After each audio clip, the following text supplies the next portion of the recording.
বিধানসভা নির্বাচনের পর অমাবস্যার চাঁদের মতো হারিয়ে গেছে মুখখানি। কথা দিয়েও কথা রাখতে পারেননি অন্তরা দেবী।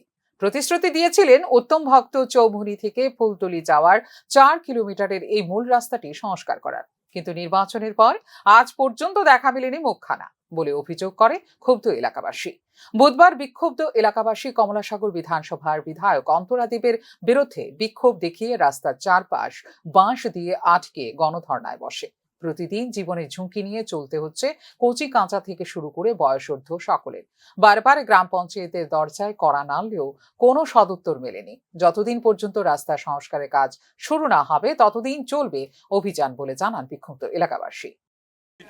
ফুলতলি পর্যন্ত যে রুটটা, এই রুটটা দীর্ঘদিন আগে শুনছি আমরা রাস্তাটা স্যাংশন হয়েছে। আমরা মাননীয় বিধায়ক অন্তরা দেব সরকার, উনি রাস্তাটার কাজ সংস্কারের লেগা দীর্ঘদিন দেখছি। এদিকে ডজার টিপার বহুত কিছু আমরা যদি মেডেলিং করছে, এদিকে বহুত কিছু করছে, সব কিছু করছে, কিন্তু আমরা বুঝলাম না এই দেন কাজটা করতে যাইয়া কোনখানে আটকাইছে। আমরা উনি জানাইছো না, আমরা উনারা তো পাইই না। আমরা তো মনে